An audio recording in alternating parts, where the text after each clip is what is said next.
As the verdict in President Trump's trial was announced, President Biden authorized Ukraine to use U.S. weapons for military strikes inside Russia. This decision was made as NATO foreign ministers met in Geneva, pledging to continue the struggle for as long as needed to help Ukraine defeat Russia. Is Europe heading for an escalation, perhaps even World War III? Well, joining us is Michael Waller, Senior Strategy Analyst at the Center for Security Policy, President of Georgetown Research, and author of Big Intel: How the CIA and FBI Went from Cold War Heroes to Deep State Villains. Okay, Michael, what do you make of Biden's decision? Is it good for Ukraine and the world or not? This is a disaster. It's a real danger. Can you imagine if Vladimir Putin authorized proxy forces to fire Russian-made missiles into the United States? What are the consequences? We would have to retaliate, right? What is Biden pushing us into? This is insane. I support Ukraine. I support Ukraine's right to fight, and I supported arming Ukraine, but I wanted a strategy. You can't fight a war without a strategy, and the Biden administration has no strategy. It's just like, send more money. What you just had just a minute ago, the administration, NATO will spend whatever it takes for as long as it takes. This is Vietnam nonsense. This is crazy. This is all protracted warfare that democracies never win. So we're looking at escalation, inevitably, as a result of this. What do you think is going to happen with this, Michael? Nothing good. Okay, so we've got foreign ministers meeting in Geneva, and they seem to suggest they're also ready to bring Ukraine into NATO. Would that happen before the end of the war? Could it be a point of negotiation with Russia to end the conflict? What are your thoughts? This is making it even worse because, first, there's been no national debate about expanding NATO to Ukraine, right? About putting our continental nation, our country, on as a nuclear target in defense of Ukraine. This is insanity. Well, look, the Ukrainians are saying we need to do this so we can make Russia pay a price here. Sure, that's fine. Let the Ukrainians do it. But this is not Ukraine's not America. Ukraine's not a military ally. We have no treaty commitments to Ukraine, and we have no national consensus on where to go from here. Do we want to make every single American a Russian nuclear target more than we already are? Because that's what bringing Ukraine into NATO means. It means defending our allies using our nuclear umbrella. Well, is the plan here to bring them in at the end of the war or before the end of the war? I don't think there's a plan.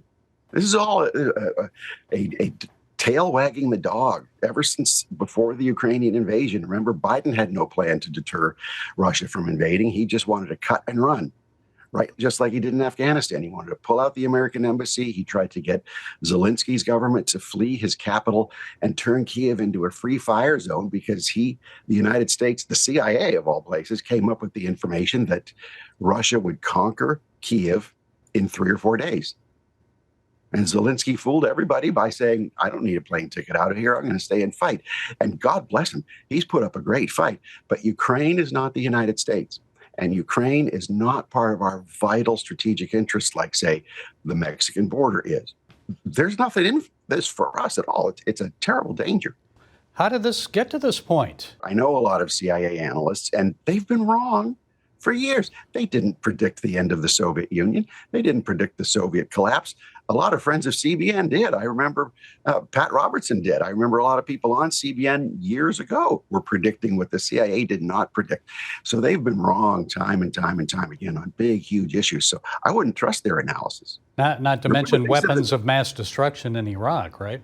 Absolutely. You know, the rise of communist China, the rise of jihadist movements. They were wrong on all of these things. How is it that they get it so wrong, Michael? A lot of it's groupthink. A lot of the analysts are decent people, but they're not courageous thinkers. Bureaucracies don't reward independent thinking. You know, the weather reports are far more accurate than any CIA analysis. Okay, so what will need to happen to end this war? Because no one's talking peace right now. No one's talking peace, and the only one who's talking victory is Putin. You don't see NATO talking victory. In fact, the Pentagon has taken the word victory out of its 400-page dictionary of military terms. So if we don't have an idea of what victory is, and at what point is it in our interest to proceed, and at what one point is it against our interests to proceed, then we have no plan. Now, you think Putin doesn't know this? So why shouldn't he just go ahead and proceed as he wishes? Because he knows. I mean, look at the people running the White House now. Tell us then, what difference would a Trump presidency mean? A Russia victory? More Russian aggression in Europe? What would it mean? Well, you could come to terms, and I think somehow, and it's not going to be pleasant. Few wars end on terms that we completely like unless we have unconditional victory, and we had that unconditional victory in World War I, and that brought us World War II. So we have to figure out how to determine what our interests are first, and then proceed from that. But we don't have those interests. We just have a bunch of rainbow socialists in NATO telling us how we should be running our own sovereign affairs toward Ukraine. Okay, Michael Waller, author of the book Big Intel, How the CIA and FBI Went from Cold War Heroes to Deep State Villains. Thanks for sharing your insights, Michael. We appreciate you. Good to be with you, Gary.